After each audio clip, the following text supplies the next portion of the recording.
Hello बच्चों, आपका स्वागत है अपने YouTube चैनल ई लर्निंग में। तो पिछली वीडियो में हमने ऑर्डर्ड पेयर और कार्टेशियन प्रोडक्ट्स के बारे में पढ़ा था। हमारा चैप्टर चल रहा है रिलेशन एंड फंक्शंस। तो पिछली वीडियो में हमने थोड़ा इंट्रोडक्शन ही किया था, लेकिन अब हमारा इस चैप्टर का मेन कोर्स जो होता है वो स्टार्ट हो रहा है। हम देखते हैं रिलेशन क्या होता है। रिलेशन होता है कोई एक सेट है, उसका दूसरे सेट के एलिमेंट्स का रिलेशन, मतलब उनके बीच में रिलेट होना। जैसे अपनी फैमिली में होता है, अपने कोई बड़े भाई बहन हैं उनके साथ अपना जो रिलेशन है, ऐसे ही अब हम मैथ्स में रिलेशन पढ़ेंगे। तो पहले मैं आपको रिलेशन की डेफिनेशन लिखवा देता हूँ। Let A and B be any two non empty sets, then any subset of A cross B।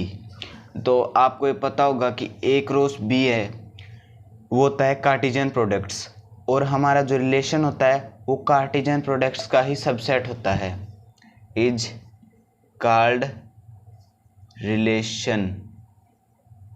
ठीक है, तो हमें पता चल गया कि रिलेशन क्या होता है। रिलेशन सबसेट होता है कार्टेशियन प्रोडक्ट्स का from set A to B.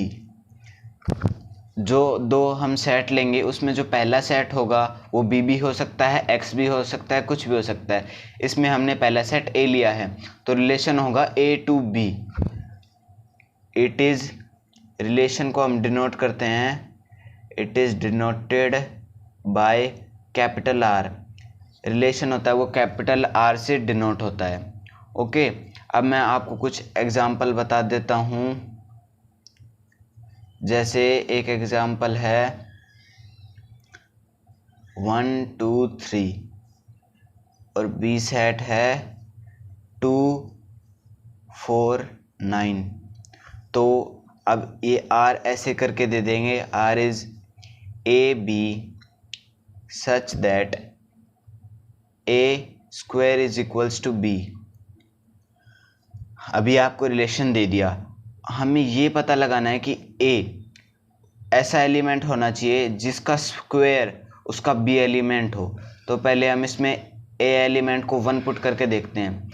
1 का स्क्वायर क्या होता है 1, लेकिन बी एलिमेंट 1, बी सेट में कोई भी बी एलिमेंट नहीं है। इसमें ए बिलोंग करेगा ए सेट में और बी बिलोंग करेगा बी सेट में। अब हम देखते हैं सेकंड एलिमेंट, इसका है 2, तो 2 को एक ही जगह पुट करेंगे तो 2 स्क्वायर है, इसमें 4, हाँ ये सही है। तो हमारा रिलेशन होगा 2 और 4। अब 3 को ऐसे ही पुट करेंगे तो 3 का स्क्वायर होगा 9, जो कि सेकंड सेट में है। 3 और 9, ये हमारा हो गया रिलेशन। तो ऐसे हम फाइंड करते हैं रिलेशन, और उसको कैसे लिखते हैं। रिलेशन में अलग अलग कंडीशंस दी जाएंगी, वो आपको क्वेश्चन में मिलेगा। अब रिलेशन के बाद जो इम्पोर्टेंट टॉपिक है वो है डोमेन। इनको कई बच्चे डोमेन भी बोलते हैं, डोमेन भी बोलते हैं, डोमेन एंड रेंज। तो अब पहले हम देखते हैं कि डोमेन कैसे निकालते हैं। पहले हम डोमेन की डेफिनेशन देख लेते हैं। Let R is a relation from set A to B. R एक रिलेशन है from set A to B, then the set of all first component of the ordered pair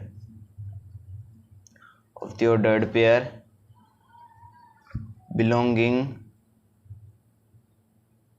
to R is called domain of R। अब देखो बच्चों, domain क्या होता है। पहले हम कोई भी एक सेट लेते हैं, जैसे हमने ये सेट लिया 1 2 और 3, और हम दूसरा सेट लेते हैं 2, 4 और 9, ठीक है। तो इस फर्स्ट सेट के जो एलिमेंट्स एक सेट में आएंगे, मतलब फर्स्ट सेट के एलिमेंट्स क्या है 1, 2, 3, 1, 2, 3 को हम सेट में लिख देंगे तो उसको हम कहेंगे डोमेन या फिर डोमेन। तो हम लिखते हैं domain R of R, domain of R is equals to A such that AB belongs to R। Domain होगा ए एलिमेंट, मतलब पहले सेट के एलिमेंट्स जो कि रिलेशन में बिलोंग करेंगे। अब हमारा सेकंड टॉपिक है रेंज। रेंज क्या होता है, पहले मैं आपको डेफिनेशन लिखवा देता हूँ, फिर मैं आपको इसका मतलब बताऊँगा। Let R is a relation from set A to set B, then the set of all the second component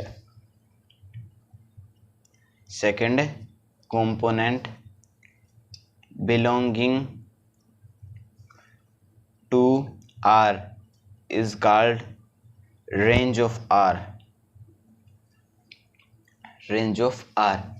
अब देखो रेंज क्या होती है, हमने कोई भी दो सेट लिए, एक सेट लिया, ऊपर वाला एग्जांपल लेके अब मैं आपको बता देता हूँ। एक सेट लिया 1, 2, 3, ठीक है। दूसरा सेट हमने लिया 2, 4, 9। तो जो पहला सेट होगा उसके सारे एलिमेंट्स को हम एक सेट के अंदर पैक कर देंगे तो उसको हम कहेंगे डोमेन। और जो सेकंड सेट होगा उसके सारे एलिमेंट्स को हम सेट फॉर्म में रिप्रेजेंट कर देंगे तो वो होगा रेंज, उस फंक्शन की रेंज जो कि उसके रिलेशन में बिलोंग करेगी। ओके, तो अब मैं रेंज को भी आप लिख देता हूँ। रेंज ऑफ आर ये होगी B such that A B belongs to R. ये होगा बी, मतलब सेकंड सेट के सारे एलिमेंट वो सारे आर में बिलोंग करेंगे, जो आर में बिलोंग करेंगे वो रेंज होंगे, ठीक है। अब मैं आपको इसका एक एग्जांपल लेके बता देता हूँ डोमेन और रेंज कैसे निकालते हैं। जैसे एक सेट है ए 1, 2, 3, एक सेट है बी 4 और 5, ठीक है। तो हमें एक रिलेशन दिया हुआ है 1, 4, 1, 5, 2, 4, ठीक है। तो हम पहले इसकी निकालते हैं डोमेन ऑफ आर, ठीक है। डोमेन ऑफ आर क्या होगी 1 और 2। हमें ये देखना है, हमें रिलेशन में से डोमेन और रेंज निकालनी है।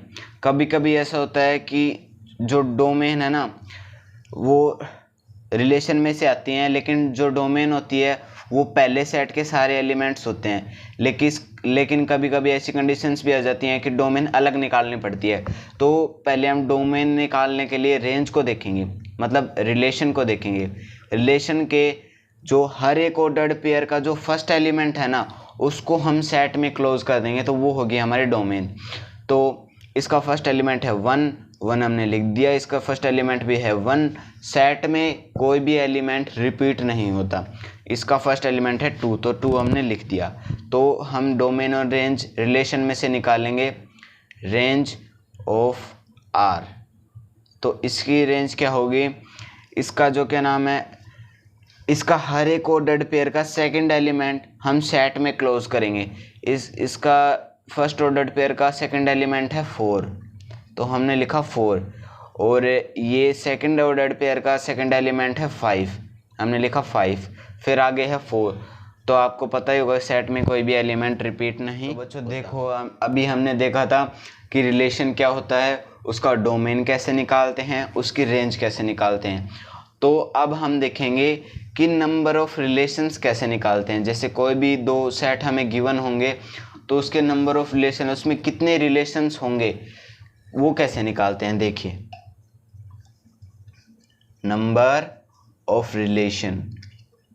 ओके, नाउ पहले अब हम इसकी डेफिनेशन लिख लेते हैं, उसके बाद में मैं आपको एक्सप्लेन करूँगा, ठीक है।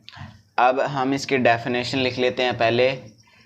Late A and B are finite set. तो बच्चों आपको पता होगा फाइनाइट सेट क्या होते हैं। फाइनाइट सेट होते हैं जिसमें नंबर ऑफ एलिमेंट्स फाइनाइट हो, मतलब जैसे कि कोई भी सेट है उसके अंदर 3 एलिमेंट्स है 1 2 3, तो वो एक फाइनाइट सेट है।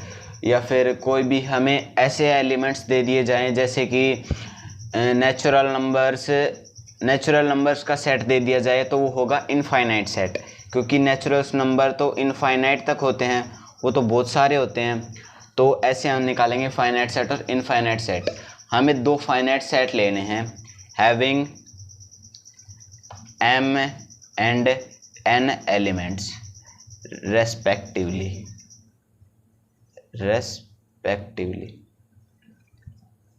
ठीक है, हमें 2 एलिमेंट्स लेने हैं m और n। m एलिमेंट्स होंगे a सेट के, n एलिमेंट्स होंगे b सेट के। ओके, ये कुछ भी हो सकते हैं, 3 भी हो सकते हैं, 4 भी हो सकते हैं। Then A cross B has MN। तो ये तो आपने पिछले वीडियो में पढ़ा ही होगा कि A क्रॉस B में कितने नंबर ऑफ एलिमेंट्स होते हैं, वो कैसे निकालते हैं। Number of elements in A set and number of elements in B set. Okay, तो A क्रॉस B में कितने एलिमेंट्स होंगे, MN एलिमेंट्स होंगे, MN elements. And therefore okay, the total number of relation from A to B is, हमें ये पता है कि कार्टेशियन प्रोडक्ट्स में कितने रिलेशन निकालने हैं, उसका होगा कि number of elements in A set and number of elements in B set, उन दोनों का मल्टीप्लाई। अब हमें ए और बी सेट में रिलेशन नंबर ऑफ कितने होंगे उसको निकालेंगे हम 2 m इंटू n। 2 की पावर m इंटू n वो होगा नंबर ऑफ रिलेशन। ठीक है बच्चों, आपको समझ में आया? नहीं समझ में आया तो आपको एक एग्जांपल लेके बताता हूँ। जैसे हम कोई ए सेट ले लेते हैं 1 2 एंड 3। ओके, इसमें नंबर ऑफ एलिमेंट्स आपको दिख रहे होंगे 1 2 and 3। Number of elements in A set is equals to 3 elements. And अपन बी सेट लेते हैं 4 and 5। Number of elements in B set, there are 2 number of elements in B set. Okay, अब हम देखेंगे कि number of relation from A to B कितने होंगे। हमने फॉर्मूला पढ़ा था 2 m इंटू n। ओके, तो m की वैल्यू है ये वाली वैल्यू है m की, ये वाली वैल्यू है n की। आप इसको 2 x इंटू y भी लिख सकते हो।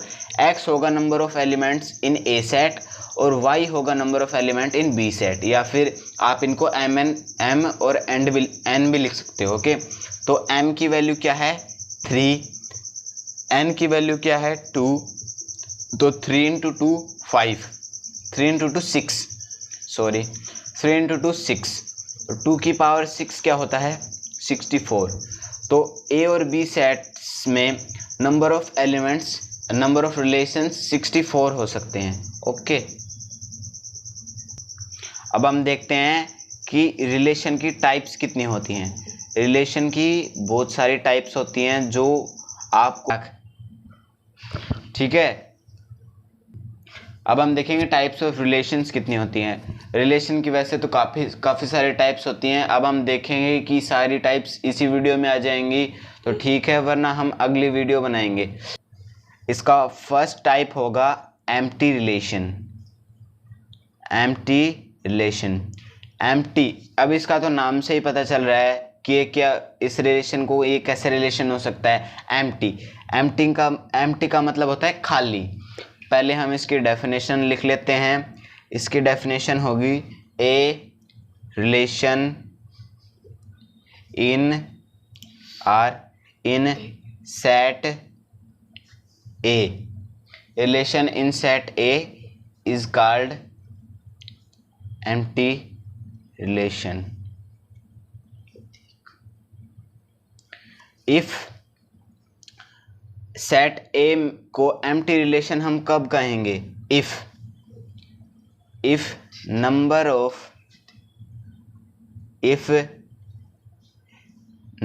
Of elements of A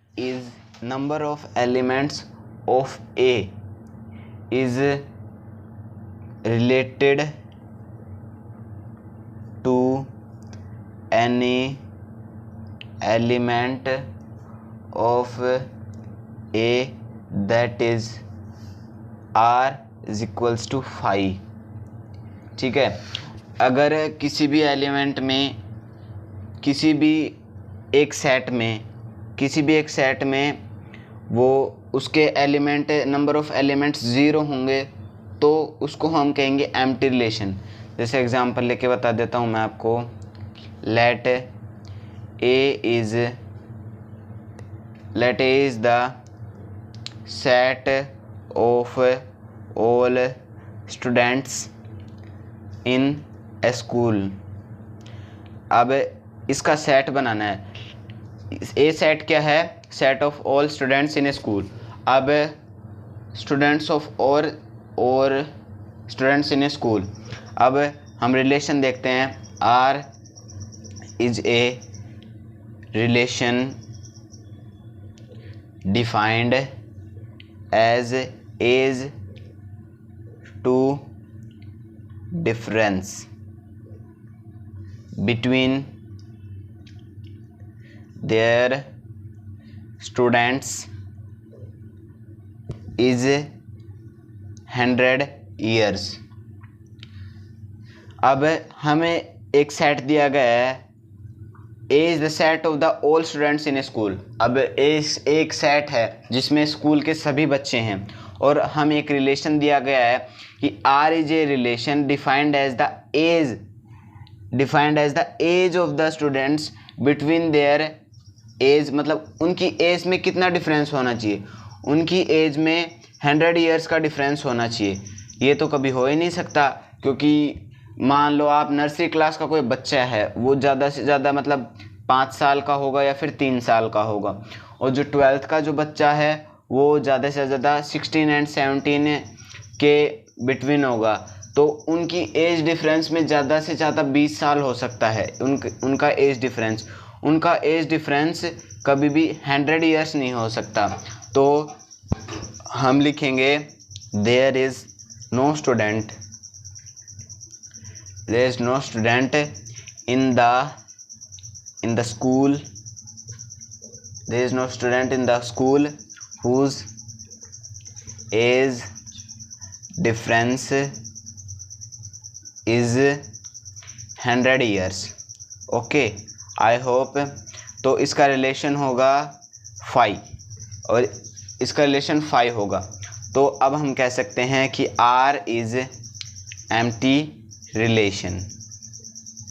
okay, I hope that you have understand. एक और एग्जांपल बता देता हूँ। एक सेट है जिसके अंदर एलिमेंट्स है 1 2 3 4 5। ओके, अब एक एलिमेंट है, एक सेट है, उसके अंदर ये एलिमेंट्स है 1 2 3 4 5। उसके अंदर एक एलिमेंट्स है 1 2 3 4 5। तो हमें R एक रिलेशन दिया हुआ है A B सच दैट A belongs to A and B belongs to A। B भी A में बिलोंग करेगा और A भी A में बिलोंग करेगा, क्योंकि हमारे पास एक ही सेट है। 12th में आपको ज़्यादातर एक ही सेट मिलेगा। 11th की तरह 2 सेट नहीं मिलेंगे, आपको एक ही सेट मिलेगा। ठीक है, तो अब इसका रिलेशन कैसे डिफाइन है कि A minus B is equals to 8। ये हमें ऐसे लिखना है कि A माइनस B, A और B एलिमेंट का डिफरेंस जो होता है वो 8 होना चाहिए। अब इनमें से कोई भी ऐसा एलिमेंट नहीं है जिनका डिफरेंस 8 हो, तो हम लिखेंगे r इज इक्वल्स टू 5। तो हम लिख सकते हैं r is an empty relation. Okay, अब आपको एम्प्टी रिलेशन तो समझ में आ गया होगा। अब हम देखते हैं कि सेकंड रिलेशन है जो उसका नाम है यूनिवर्सल रिलेशन। ओके, उसका नाम है यूनिवर्सल रिलेशन। ठीक है, यूनिवर्सल रिलेशन क्या होता है मैं अभी आपको बता देता हूँ। पहले हम उसकी डेफिनेशन लिखते हैं। A relation R in A set A is called universal relation on A if each element of A is related to every element of A। Okay, that is. अब यूनिवर्सल रिलेशन क्या होगा, कोई भी set है उसके अंदर कोई भी एलिमेंट्स है, जैसे मान लो कोई भी सेट है, मैं आपको अभी एग्जांपल देके भी बताऊंगा। कोई भी सेट है उसके अंदर जो भी एलिमेंट है उनका खुद के साथ एक एक बार पेयर बन जाए तो उसको हम कहेंगे, मतलब उसको हम कहेंगे यूनिवर्सल रिलेशन। उनका आपस में भी रिलेशन बनना चाहिए। अब देखो मैं आपको एग्जांपल लेके बताता हूँ। एग्जांपल है, कोई भी एक सेट है उसमें दो एलिमेंट है 2 और 3। अब उसका रिलेशन हम कैसे बनाएंगे, पहले ये एलिमेंट है इनका खुद के साथ ही पेयर बनाओ 2 2 3 3। अब इस सेट का इसके साथ रिलेशन बनाओ 2 3 3 2। अब इसमें और रिलेशन तो बन नहीं सकते, ये दो ही हैं।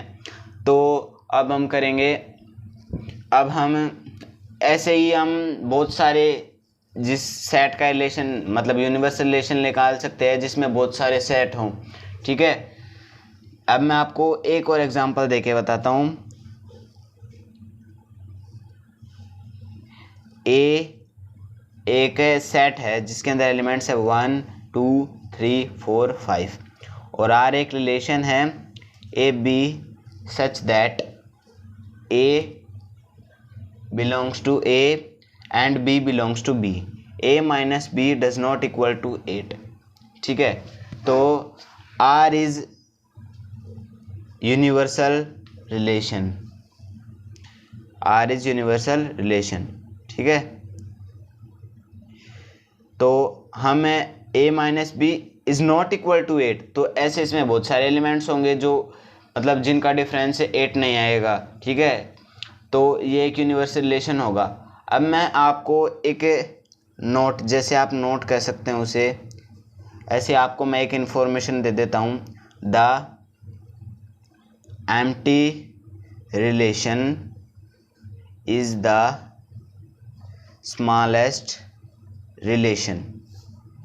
ठीक है, जो एम्प्टी रिलेशन है वो सबसे स्मॉलेस्ट रिलेशन होगा।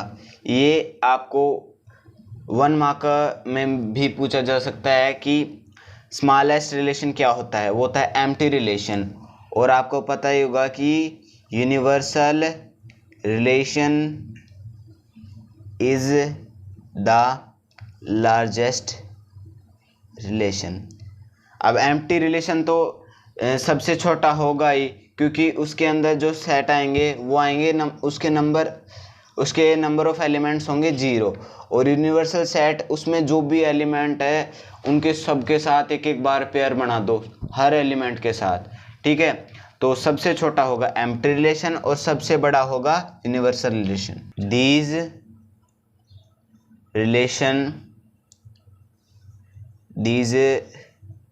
Relation are called trivial relation. इन दोनों रिलेशंस को हम ट्राइवल रिलेशंस भी कह सकते हैं।